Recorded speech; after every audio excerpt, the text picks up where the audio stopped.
অস্ট্রেলিয়াতে যেদিন আমি ভিসা লঞ্চ করি বা ভিসা অ্যাপ্লিকেশনটা সম্পূর্ণ করি, তো একদম শেষ দিকে এসে আমি একটা জিনিসের জন্য আটকে গিয়েছিলাম।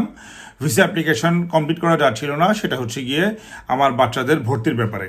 আমরা ভেবেছিলাম যে এইটা সম্ভবত আমরা ওখানে গিয়ে যেহেতু ভর্তি করাবো একটা এসওপি লিখলেই যথেষ্ট হবে, কিন্তু না, পরবর্তী দেখা গেল বাচ্চাদের জন্য ওয়েস্টার্ন অস্ট্রেলিয়ার, সোজা কথা আমি যেখানে যাচ্ছি পার্থে ইনশাল্লাহ কার্টিং ইউনিভার্সিটিতে, সেইখানকার কোনো একটা স্কুল কর্তৃপক্ষ আমাদের বাচ্চাদেরকে ভর্তি করাবে এই মর্মে একটা সার্টিফিকেট লাগবে।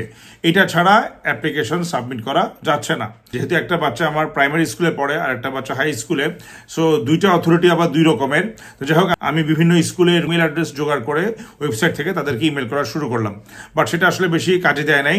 পরবর্তীতে আমাকে একটা ইউনিভার্সিটি থেকে ওরা পরামর্শ দিল যে তুমি TIWA এর মাধ্যমে আবেদন করো। ওয়েস্টার্ন অস্ট্রেলিয়ার গভর্নমেন্টের আন্ডারে একটা অথরিটি যারা কিনা এই সাপোর্টটা দিয়ে থাকে। দ্যাট মিনস আমি যদি এদেরকে ইমেল করি তাহলে আমাকে ওরা একটা কনফার্মেশন অফ প্লেসমেন্ট দিবে, কিন্তু সেটার স্টেপটা হচ্ছে প্রথমে আপনাকে একটা ইমেল করতে হবে admissions.TIWA@DTWD.wa.gov.au। এই ইমেল অ্যাড্রেসে আপনাদেরকে একটা ইমেল করতে হবে। সেখানে আপনার বিস্তারিত লিখতে হবে যে আপনি একটা অফার লেটার পেয়েছেন অস্ট্রেলিয়ান কোনো একটা ইউনিভার্সিটি থেকে, মাস্টার্স বা পিএইচডির জন্য আসতে চাচ্ছেন, আপনি ম্যারিড, আপনার একটা বা দুইটা বাচ্চা আছে বা তিনটা বাচ্চা আছে, তারা এখন বর্তমানে কোন ক্লাসে পড়ছে, আপনার ক্লাসটা কবে শুরু হবে, কমেন্সমেন্ট ডেট কবে, অফার লেটারটা এখানে অ্যাটাচ করতে হবে।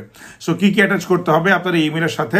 ফাইনাল অফার লেটার, মানে যেটা নাকি আমার কনফার্মেশন অফ এনরোলমেন্ট, COE।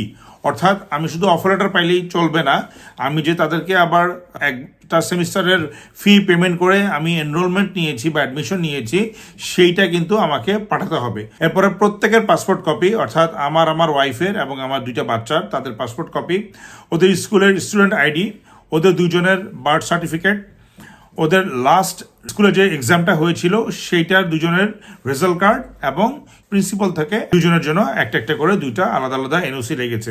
এই 5-6টা ডকুমেন্ট যখন দিয়ে অ্যাটাচমেন্টে, তারপরে গিয়ে আমি যখন ইমেল করলাম, তখন পরবর্তী 48 আওয়ার্সের মধ্যে ওরা একটা রিপ্লাই দেয়। যদি কোনো কোয়ারি থাকে সেটাও আপনাকে রিপ্লাইয়ের মাধ্যমে জানাবে। তো পরবর্তীতে আমাকে ওরা আমার বাচ্চাদের জন্য সব কিছু দেখে ওইখানকার কর্তৃপক্ষ আমাকে COP অর্থাৎ কনফার্মেশন অফ প্লেসমেন্ট, 2 বছরের জন্য 2টা COP আমাকে ইস্যু করে। ইমেলের মাধ্যমেই তারা আমাকে রিপ্লাইটা দিয়েছে। সো সেইটা যখন আমি নিলাম, তারপরে গিয়ে আসলে যখন আমি ওগুলো নিয়ে এজেন্সিকে দিলাম, তখন গিয়ে আমার অ্যাপ্লিকেশনটা 23 তারিখে সম্পূর্ণ করতে পারে, এবং আমি এই COPগুলো পাই 22 তারিখে। 23 তারিখে গিয়ে আমি এই কাজগুলো সম্পূর্ণ করতে পারি। তবে এই ক্ষেত্রে আপনি অবশ্যই ইন্টারন্যাশনাল স্টুডেন্ট হইতে হবে, এবং সৌভাগ্যক্রমে আমার এডুকেশন ফি বাচ্চাদের জন্য COP অনুসারে যদি আমি গভর্নমেন্ট বা পাবলিক স্কুলে পড়াই ওদেরকে, তাহলে তাদের আপাতত কোনো টিউশন ফিস লাগছে না। এটা একটা ভালো জিনিস। আবার অন্যান্য প্রোগ্রামে অনেকের হয়তো লাগতে পারে, সেইটা আপনারা ভালোভাবে জেনে নেবেন। তো এটা হচ্ছে অথেন্টিক প্রসেস।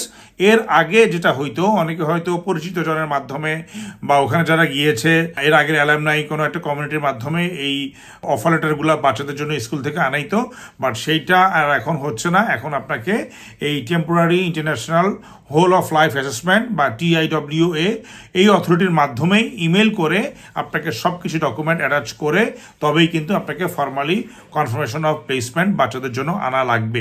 এইটা ছাড়া যাদের বাচ্চা আছে তারা কিন্তু তাদের অ্যাপ্লিকেশন পরিপূর্ণ সাবমিট হবে না, যদি আপনি ফ্যামিলি সহ অ্যাপ্লাই করেন। আর যদি না আপনি সিঙ্গেল অ্যাপ্লাই করেন, ফ্যামিলি রেখে যাচ্ছেন, তাহলে তো এটা দরকার নাই। কিন্তু যদি ফ্যামিলি সহ অ্যাপ্লাই করেন তাহলে কিন্তু অবশ্যই আপনাদের বাচ্চাদের জন্য COPটা বাধ্যতামূলক। এখন যেটা হচ্ছে, আমি শুনতে পাচ্ছি যে অনেকেরই নাকি এইটা না দিয়ে ওনারা অ্যাপ্লাই করেছে, অনেকের স্টুডেন্ট ভিসা সরাসরি ডিক্লাইন করে দিচ্ছে যে বাচ্চাদের এই COPটা না থাকার কারণে। যাই হোক, আজকে এতটুকুই। ভালো থাকবেন। আসসালামু আলাইকুম।